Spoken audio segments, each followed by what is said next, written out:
저는 오순절이 오면 저를 지금까지 신앙 여정으로 인도하시는 하나님께 지난 몇 년 전서부터 감사를 드리곤 합니다.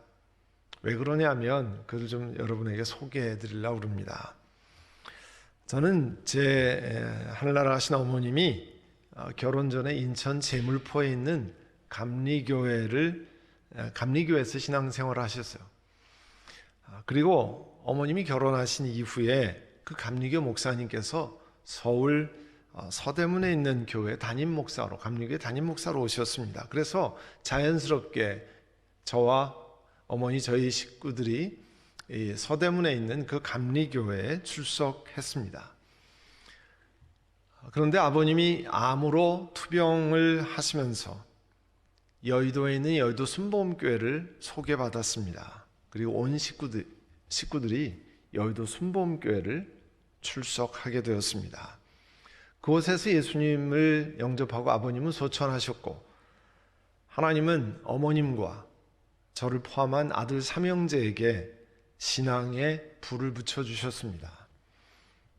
당시 한참 70년대 성령운동으로 부흥하던 여의도 순복음교회에서 저와 동생들은 대학부에서 소속해서 은혜를 받았고, 또 그곳에서 저는 목회자의 소명을 받았습니다.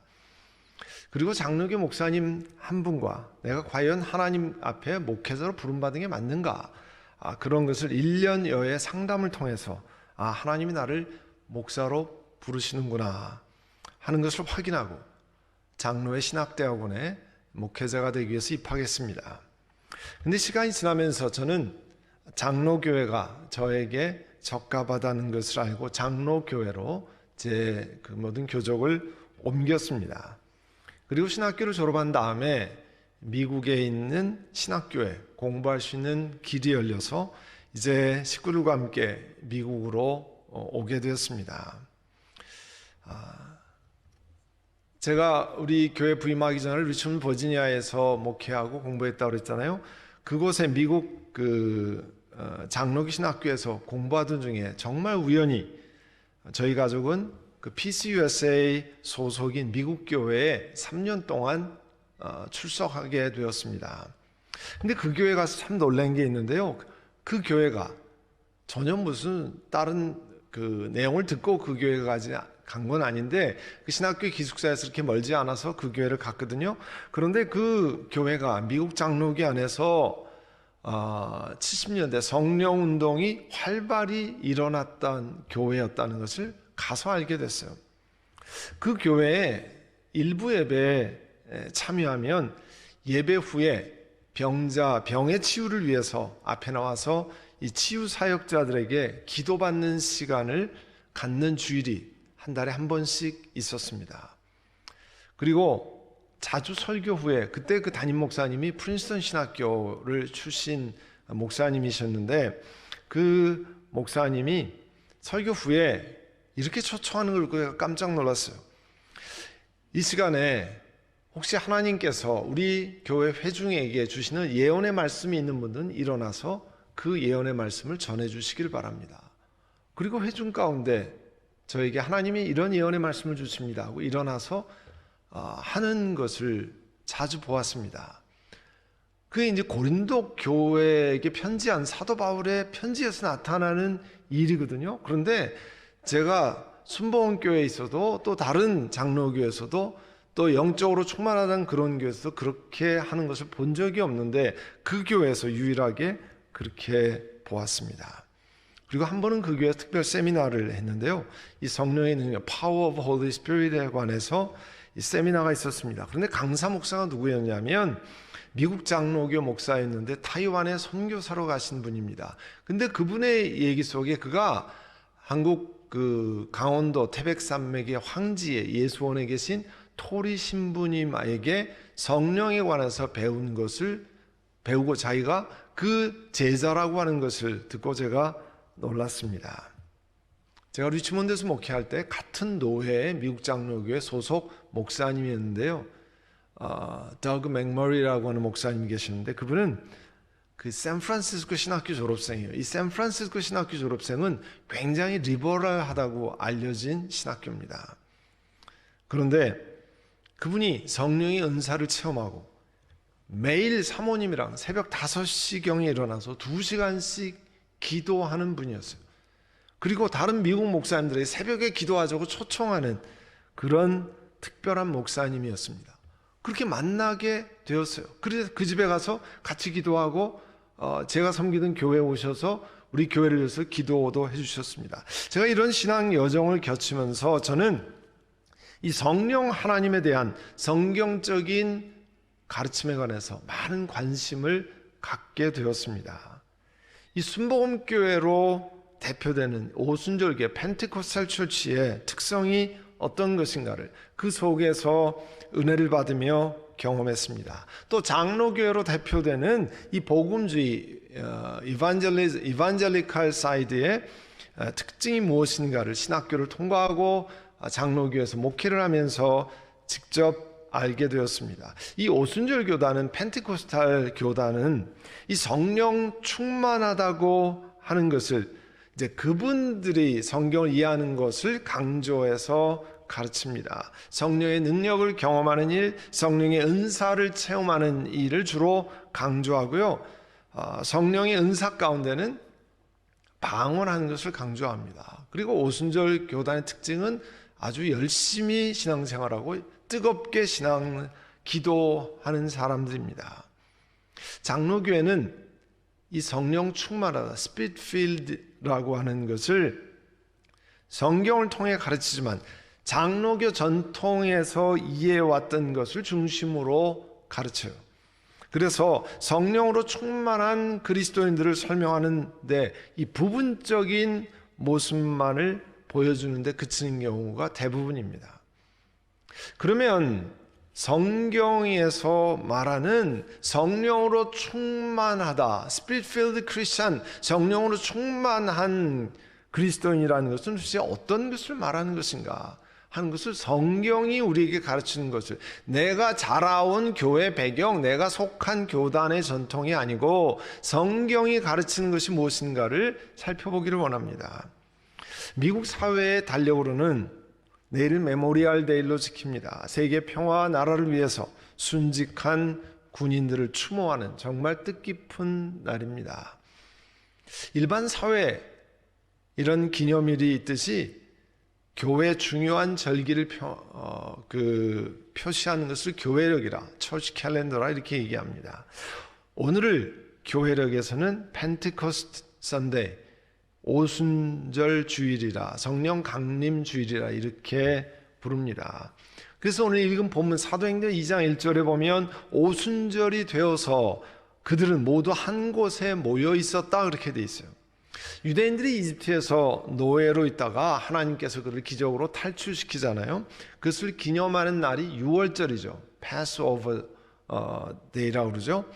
그런데 이 6월절에서 오순, 열이 5번 지나면 오순절이 되는데요. 열이 5번 지나면 유대인들은 그때 처음 익은 열매를 거두어서 하나님 앞에 드리는 축제를 가집니다. 그때를 오순절이라 이렇게 부른다고 그랬어요. 사도행전 1장 4절 5절에 보면 예수님께서 사도들과 함께 식사하실 때 그들에게 이렇게 분부했습니다. 너희는 예루살렘을 떠나지 말고 내게서 들은 하나님의 약속을 기다리라. 하나님 무슨 약속을 주셨냐면 요한복음 16장 7절에 보면 내가 너희에게 진실을 말하는데 내가 떠나는 것이 너희에게 유익하다. 내가 떠나가지 않으면 보혜사가 너희에게 오시지 않을 것이다. 그러나 내가 가면 보혜사를 너희에게 보내줄 것이다. 요한은 물로 세례를 주었으나 너희는 여러 날이 되지 않아서 성령으로 세례를 받을 것이다. 자, 이 보혜사, 그리스어로 파라클레토스라고 하는 그것은 돕는 자, 헬퍼 혹은 카운슬러, 상담자를 말하는데요. 성령께서 오셔서 우리의 카운슬러, 우리의 헬퍼, 우리의 돕는 자가 된다 그런 뜻이에요.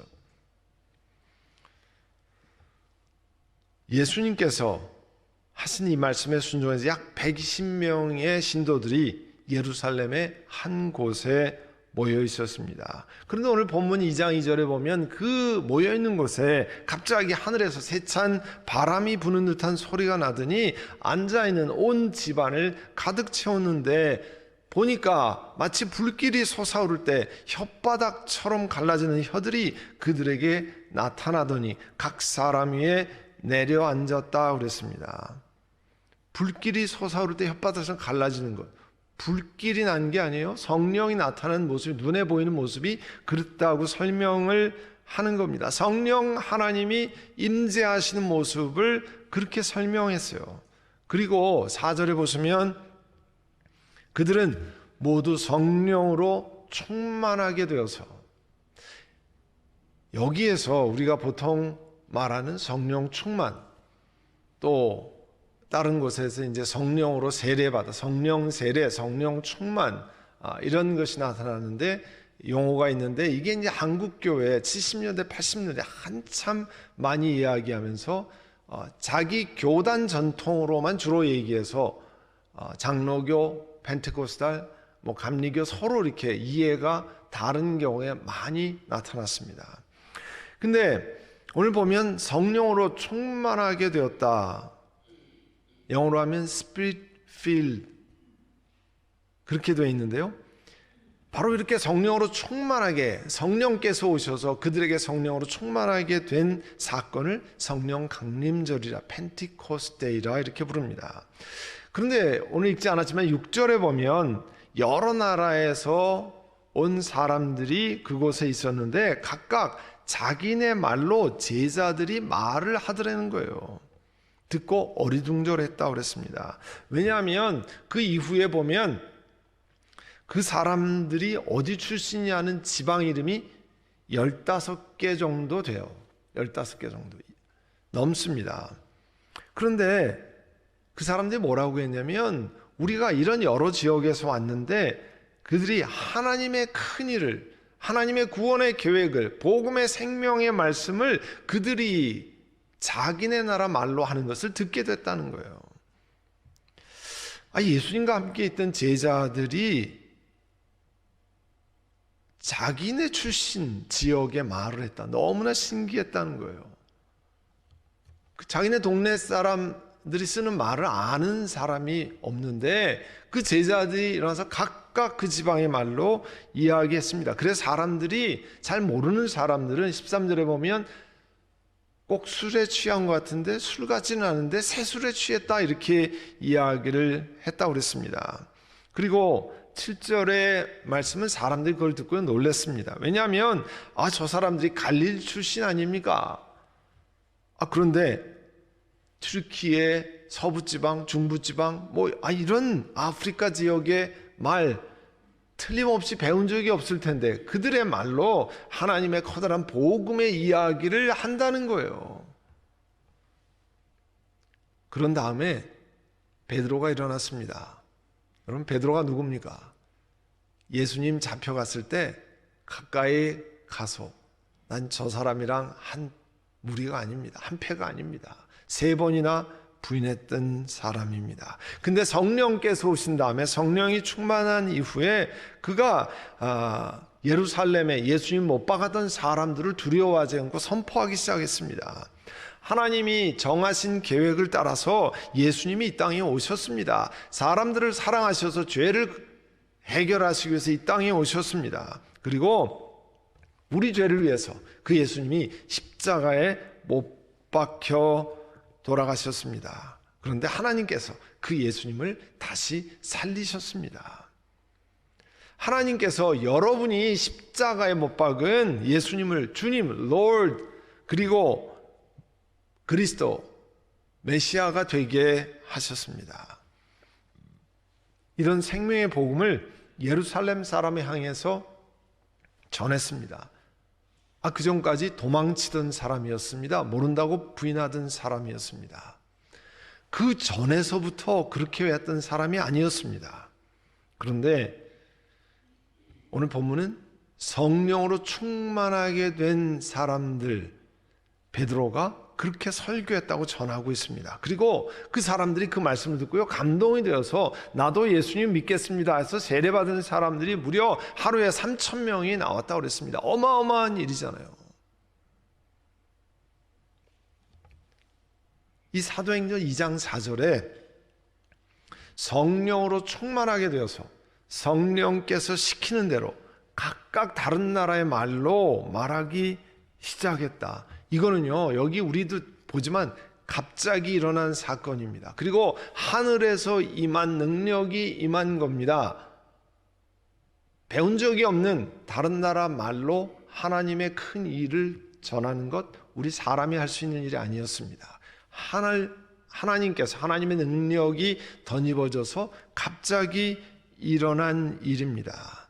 그래서 다른 사람에게 복음을 전하게 됐습니다. 예를 들면 이런 거예요. 여러분, 빈 컵이 있습니다. 그 위에 주전자에서 물을 부으면 갑자기 컵이 가득 찹니다. 이런 것처럼 하나님의 능력이 갑자기 필요에 따라서 그 컵에 채워지는 성령 충만이 있다는 거예요. 그 물을 다 쓰면 거기 다시 비워지잖아요.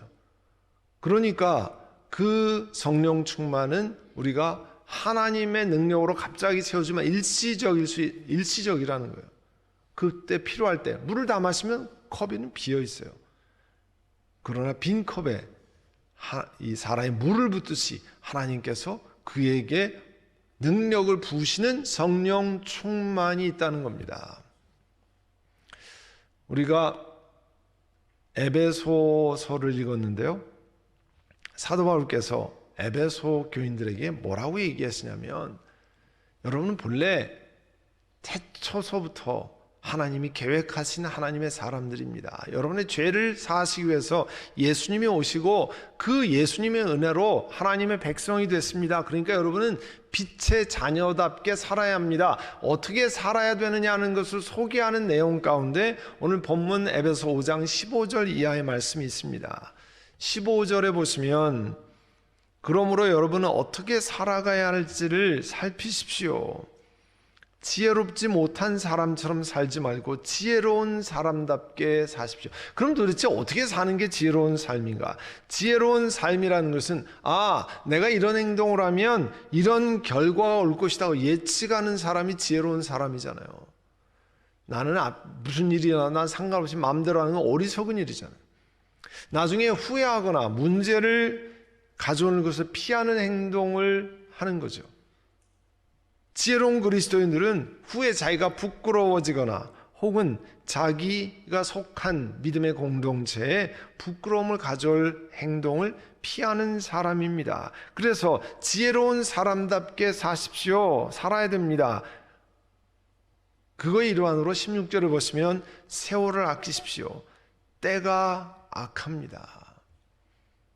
시간이 그렇게 많이 있는 것 아니니까 세월을 아껴서 그 세월을 잘 사용하십시오. 그리고 사람들에게 복음을 나누고 또 주님 앞에 나올 수 있도록 그렇게 은혜를 나누십시오. 요즘 우리 새벽기도에 사도행전의 말씀을 듣는데요, 하나님이 예비시켜준 사람은 복음을 들어서 생각지 않은 사람들이 복음을 듣고 응답하고 주님 앞에 나옵니다. 핍박하고 반대하고 그렇게 하는 사람이 있지만, 하나님이 준비시킨 사람은 마음이 열려서 그렇게 합니다. 그래서 세월을 아껴서 그렇게 나누라 말씀합니다. 그리고 어리석은 자가 되지 말고 주님의 뜻이 무엇인지를 깨달으십시오. 내가 어떻게 해도 어떤 결과를 가져도 난 상관없어. 그건 어리석은 거라고 그랬잖아요. 이런 자가 되지 말고 하나님의 뜻이 무엇인지를 잘 살펴서 이 땅을 살아야 된다. 그러기 위해서 하는 게 뭐냐면 18절이에요. 술에 취하지 마십시오. 거기에는 방탕이 따릅니다. 술에는 방탕이 따릅니다. 성령의 충만함을 받으십시오. 술에 방탕이 따른다고 하는 것은 우리가 다 보고 우리가 다 지켜본 바입니다. 당시 에베소라고 하는 도시는요, 지금 투르키의 서부의 중심지거든요. 지금은 이즈미르라고 하는데 그 근처에 있는데요. 거기에 종교와 제사의식의 중심지였습니다. 아데미 그 신전이라고는 엄청난 신전을 짓고 곳곳에 아데미 여신을 섬기는 것이 에베소였습니다. 그들의 문화는 술을 즐기고 특별히 성적으로 타락한 호름 축제를 주관하는 신인, 우리가 말하는 바카스라고 하는 바카스 신을 섬기기도 하고 아데미 여신을 섬겼습니다. 이들은 자신이 믿는 신과 내가 교통을 하기 위해서는 술에 취해야 된다고 생각했던 사람이에요. 그래서 술에 더 많이 취하려고 했습니다. 반면에 오늘 사도 바울께서는 어떻게 하면 하나님과 더불어 교제하고 하나님을 섬기고 하나님을 뜻을 따를 수 있는지를 말씀하고 있습니다. 많은 사람이 다 인생을 통과하면 아픔과 어려움을 통과합니다. 근데 그것을 잊기 위해서 술 취해서 그 인생을 맞닥뜨리길 원하는 사람이 많이 있습니다. 술 취함에서 오는 황홀함으로 잠시 잊기를 원하는 거죠. 그러나 우리가 아는 것처럼 술 취해서 황홀하는 것은 일시적으로 끝납니다. 흥분된 경험이 끝나면 똑같이 힘겨운 상황은 하나도 바뀌지 않고 그대로 있습니다. 그래서 그것을 통과할 수 있는 힘을 오히려 갖지 못하게 되는 거죠. 내가 술 마실 때는 내가 온 세상이 다 내 것 같았는데 정신 들고 나니까 여전히 어려운 것은 그대로 있잖아요. 그러니까 점점 더 어려워지는 거죠. 삶을 맞닥뜨리려고 하는 의지를 점점 상실하게 되는 거 아니에요? 그런데 대신에 오늘 하나님 말씀은 성령의 충만함을 받으라 말씀했습니다. 근데 이 성령의 충만함은요, 우리가 사도행전 2장에 말한 성령의 충만함과 단어는 똑같지만, 영어로 번역한 Spirit Filled는 똑같지만 사실 원어가 다릅니다. 원어가 그 단어 어근이 원래 약간 달라요. 이 에베소서 5장 18절에 성령의 충만함은요, 이런 겁니다. 나무가 열매를 맺듯이 진액을 빨아올려서 오랜 시간이 지나야 오렌지가 열리고 레몬이 열리는 것처럼, 그렇게 오랜 시간 나무가 진액이 충만해야 오렌지가 열리잖아요. 진액이 충만해야 아보카도가 달립니다. 그런 것처럼 오랜 시간이 걸쳐서 꽉 차 있는 충만. 그러니까 물수건에 물이 잔잔히 들어있는 것, 지금도 물수건에 짜지 않으면 계속 물이 적셔 있잖아요. 그런 것처럼 나무의 진액을 빨아오듯이 오랫동안 지속되는 성령의 충만을 이야기할 때 5장 18절을 사용합니다. 그러니까 사도 바울께서는 그리스도인의 삶 속에 절망과 비참함과 어려움과 고통을 바꾸어 놓는 성령이 주시는 9가지 열매 가운데에는 기쁨, 평화, 소망, 그런 사랑이 있는 것을 선포하고 있습니다. 그래서 성령의 충만함을 받으라는 거죠. 세상의 술 대신에 성령의 술로 충만케 하라고 말씀하는 겁니다.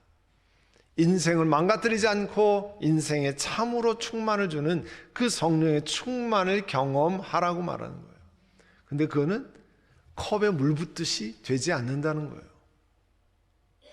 오렌지를 심어서 그 다음날 오렌지를 딸 수가 없는 것처럼 시간이 지나야, 어떤 열매는 몇 년이 지나야 열매가 열리잖아요. 그렇게 오랜 시간 동안 진액을 빨아오듯이 지속적으로 돼야 되는 성령의 충만이 있다는 거예요. 오늘 오순절에 성령 하나님께서 사람들에게 임하셨습니다. 하늘로부터 능력이 임해서 성령으로 충만하게 되어서 다른 나라 말로 복음을 전할 수 있게 되었고, 또 베드로는 그 겁쟁이 베드로가 일어나서 복음을 전했습니다. 그리고 3,000명이나 된 사람이 주 앞에 돌아왔습니다. 그리고 사도행전 4장에 가면요, 하나님 능력의 손을 뻗쳐서 병을 낫게 해주시고 예수 그리스도의 종, 거룩한 종 예수의 이름으로 표징, 기적과 놀라운 일이 일어나게 해주십시오. 그렇게 기도했습니다. 하나님, 병자가 치유되기를 원합니다. 하나님의 기적이 일어나기를 원합니다. 사도행전 4장 31절에 보면 그들은 모두 성령으로 충만해서 하나님의 말씀을 담대히 전하게 되었다. 이것도 역시 갑자기 하나님이 부어주시는 능력의 충만을 얘기하는 겁니다. 고린도전서 12장에 가면 성령의 9가지 은사가 나오는데 그 중에 하나가 그 병을 낫게 하는 은사가 있어요.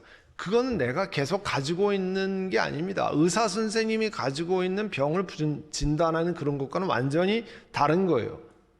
기도에서 성령의 은사가 임해서 일시적으로 그 사람의 필요를 위해서 하나님이 그 사람을 사용해서 병 낫는 은사를 어떤 사람이 베풀어 주는데 그 다음 날에는 없을 수 있습니다.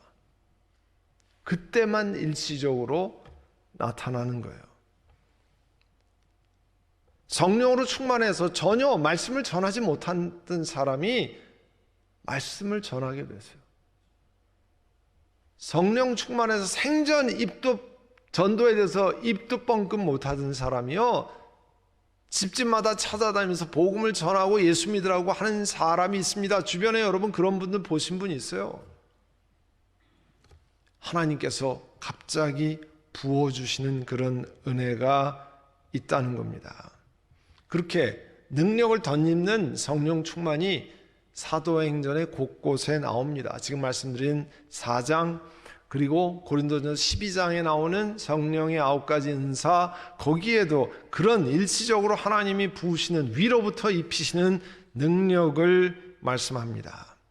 그런데 같은 사도행전에도요, 일시적으로 능력의 충만히 부어주시는 그런 것만 있는 게 아니라 아까 그 오렌지 열매 맺듯이 지속적으로 진액을 빨아올리는 지속적인 성령의 충만의 역사도 있다는 거예요.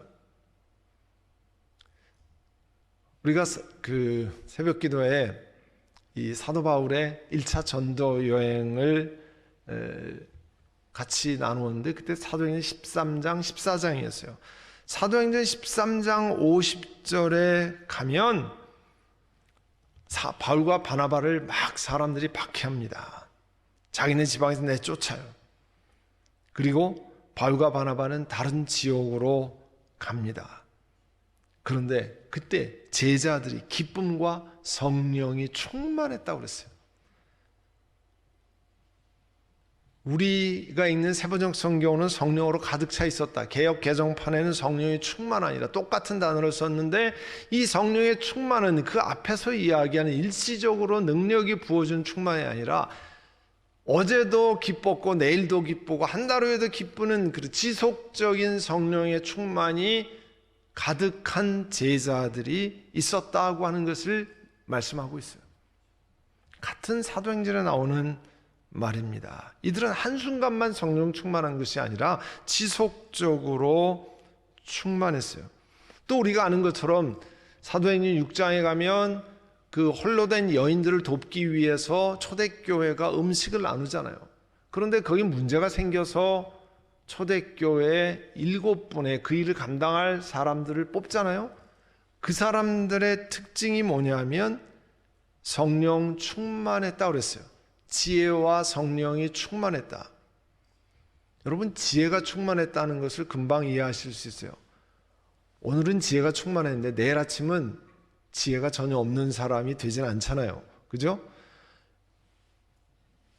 한 달 전에도 지혜가 충만했고 한 달 후에도 지혜로운 사람입니다. 그런 것처럼 그 초대교회 홀로 된 여인들을 돕는 성령 충만한 사람들은 그 성령 충만은 지속적으로 진행되는 성령 충만이라는 거예요.